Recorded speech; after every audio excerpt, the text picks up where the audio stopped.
ओम बापू नंदाचौर वाले और आपकी वाले सदा आपकी ही सदा जय। जय। बोलो बाके बिहारी लाल की जय। जय श्री जय कृष्ण गोविंद हरे मुरारे, हे नाथ नारायण वासुदेव। वासुदेव। श्री कृष्ण गोविंद हरे मुरारे, हे नाथ नारायण वासुदेव। वासुदेवा। पित मात स्वामी सखा हमारे, हे नाथ नारायण वासुदेव। श्री कृष्ण गोविंद हरे मुरारे, हे नाथ नारायण वासुदेव। हे नाथ नारायण वासुदेव। हे नाथ नारायण वासुदेवाय। वसुदेव सुतं देवं कंस चाणूरमर्दनं, देवकी परमानन्दं कृष्णं वन्दे जगद्गुरुं। कृष्णं वन्दे जगद्गुरुम्।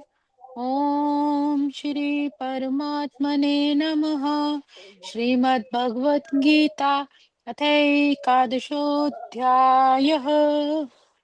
प्यारी सात संगत जी, हम 11वें अध्याय के अंतिम श्लोकों में हैं। एक श्लोक का श्रवण करते हैं। पिछले श्लोक में प्रभु ने अपने मुखारविंद से उपदेश दिया कि जब कोई किसी साधन से, किसी योग्यता से, किसी सामग्री से, अर्जुन पूछ रहे हैं कि अगर कोई आपको किसी भी तरह अपने बल बुद्धि से आपको नहीं प्राप्त कर सकता, तो हे प्रभु आपको फिर कैसे प्राप्त किया जा सकता है। अर्जुन पूछ रहे हैं कि आप कहते हैं कि देवत्व भी आपकी महिमा का को नहीं जानते, वो भी आपको नहीं पा सकते, भले ही उनके पास दिव्य शक्तियां कितना ही हो, कितना ही ऊंचे से ऊंचा लोक क्यों ना, किंतु वो भी आपको नहीं पा सकते। और जो दानव है उनके पास कितनी बल सिद्धियां है, तब भी वो आपको नहीं पा सकते। तो हे प्रभु, अगर कोई आपको अपनी योग्यता से, बल से नहीं पा सकता, तो आपको कैसे प्राप्त किया जा सकता है। तो इसके उत्तर में भगवान कहते हैं, भक्तया तवन्नन भक्तया तवन्नन्यया शक्य अहमेव वन्दिदोऽर्जुन, ज्ञातुं द्रष्टुं च तत्त्वेन प्रवेष्टुं च परन्तप। भगवान कहते हैं कि हे अर्जुन, तुमने जो मेरा शंख चक्र गदा पद्मधारी जो चतुर रूप देखा है, वैसा रूप वाला मैं यज्ञ दान तप बड़ी से बड़ी तपस्या के द्वारा भी नहीं दे सकता, के द्वारा नहीं देखा जा सकता, किंतु अनन्य भक्ति द्वारा जरूर देखा जा सकता हूँ। चाहे वो देवता हो, चाहे दानव हो, मनुष्य हो, अगर उसके अंदर वो अनन्य भक्ति है, तो मेरे वो इस निज स्वरूप को देख सकता है। अनन्य भक्ति का अर्थ है कि केवल और केवल परमात्मा का सिमरन, उनका चिंतन, उन्हीं का ही आश्रय हो, उन्हीं का ही सहारा हो, उन्हीं से ही आशा हो, और उन्हीं पर ही अटूट विश्वास भी हो।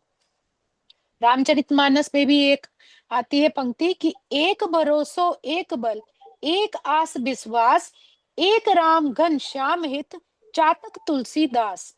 कि एक ही भरोसा, एक ही विश्वास हो उस परमपिता पर, अनन्य कोई दूसरा ना हो, और उसकी भक्ति इतनी प्रगाढ़, इतनी उज्जवल हो कि व्याकुलता पूर्वक उसके मन में ये उत्कंठा हो, मतलब तीव्र इच्छा हो कि मुझे तो सिर्फ मालिक के दर्शन करने हैं।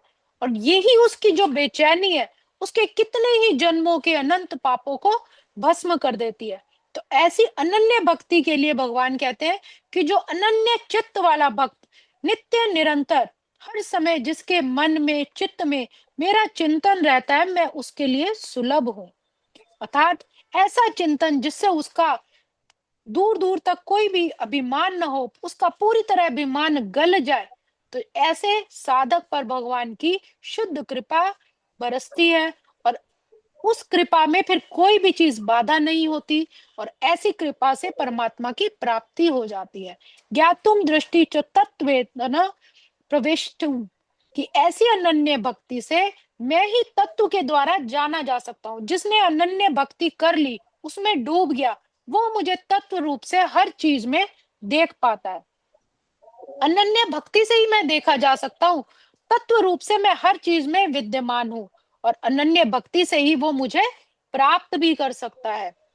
ज्ञान के द्वारा भी भगवान तत्व से जाने जा सकते हैं, समझे जा सकते हैं, किंतु दर्शन के लिए भगवान बाध्य नहीं है कि दर्शन हो ही जाए, कि बहुत बड़े ज्ञानी है ऐसा जरूरी नहीं है। ज्ञातुम कहने का तात्पर्य है कि मैं जैसा हूं वैसे का वैसे उसके जानने में आ जाता हूं, कि मैं उसकी बुद्धि के अंतर्गत आ जाता हूं। जो उसने समझा है, जो जाना है, उसकी जो जानने की शक्ति है वो मेरे से परिपूर्ण हो जाती है। उसको मैं इतनी सामर्थ्य प्रदान कर देता हूँ कि वो मेरे स्वरूप को पहचान जाता है। वह सगुण रूप से, अर्थात विष्णु, राम, कृष्ण, जिस भी रूप में मेरा चिंतन करता है, मैं उसको उसी स्वरूप में फिर दिखाई देता हूँ। प्रविष्टुम कहने का तात्पर्य कि भगवान के साथ अपने आप की अभिन्नता का अनुभव कर लेता है, मतलब प्रवेश हो जाता है भगवान उसके अंदर और वो भगवान के अंदर प्रवेश हो जाता है। उसका भगवान की नित्य लीला में प्रवेश हो जाना, मतलब भगवान और उसमें कोई भेद ही ना रहे। भगवान की यह एक विलक्षणता है कि भक्त की लीला में प्रवेश हो जाने की जो इच्छा रहती है उसको वे पूरी कर देते हैं। केवल परमार्थिक इच्छाओं की ही नहीं, ऐसी बात नहीं।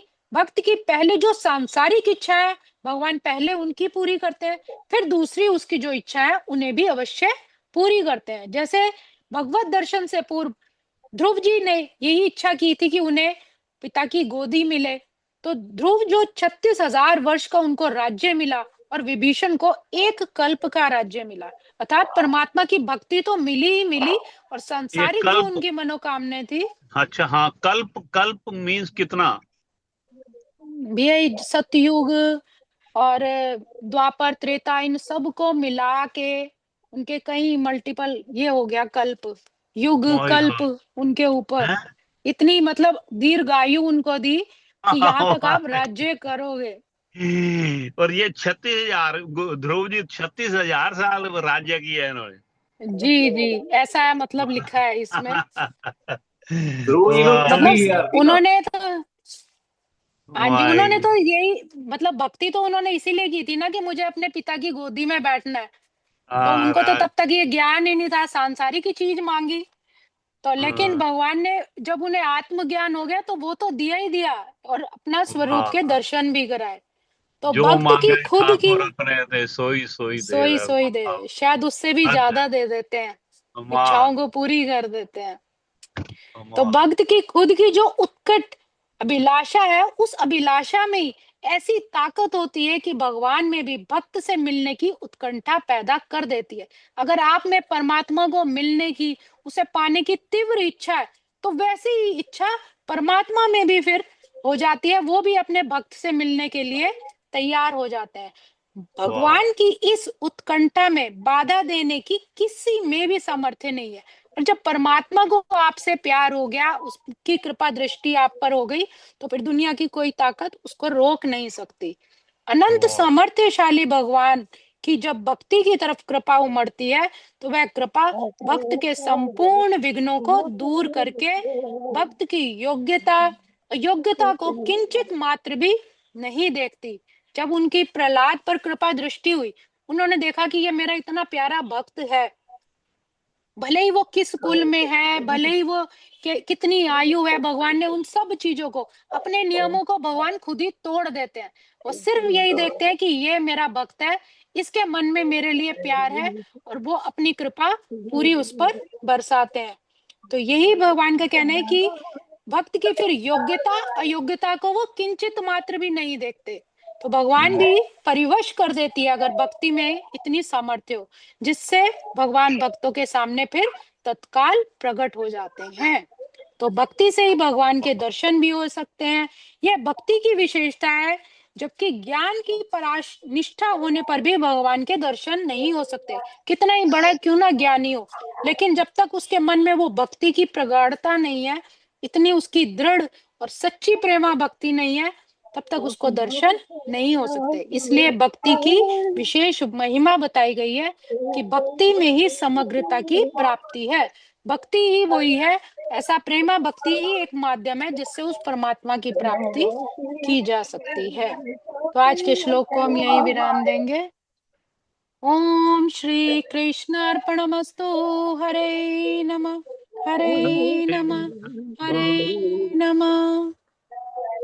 भजमन नारायण नारायण नारायण, श्रीमन नारायण नारायण नारायण, भव से तारायण तारायण तारायण, स्वामी नारायण नारायण नारायण, लक्ष्मी नारायण नारायण नारायण।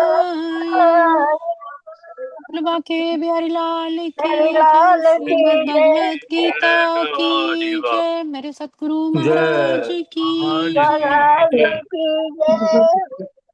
वाह जी वाह। अच्छा जी, बहुत सुंदर, बहुत सुंदर। धन्यवाद जी, श्रीमद् सुनाओ। अच्छा जी। भगवत ओम बापू गीता की नंदा जय, करो हाल संगीता की भी जय भाई, संगीता नहीं हमारी नहीं बहन भैया, की भी मेरी बहुत जय। जैनी सुंदर, सब संगत बहुत की इतना अच्छा, जय। इतना बहुत सोना सुंदर, बना। इतनी फ्लॉलेस जो संस्कृत संगीता जी होती है। महाराज से गाले।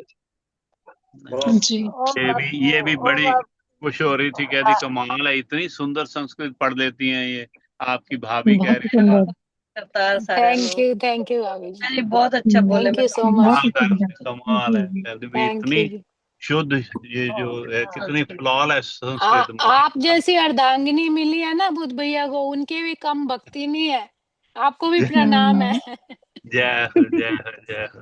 प्रणाम प्रणाम। वाह भाई वाह, देख लो बहुत लकी है क्या भैया बात कि आपके जैसी अर्धांगिनी मिली है, लाइफ पार्टनर है। मिला। थैंक यू सही बात संगीता जी। है, सही बात है, सही कह रहे हो बिल्कुल।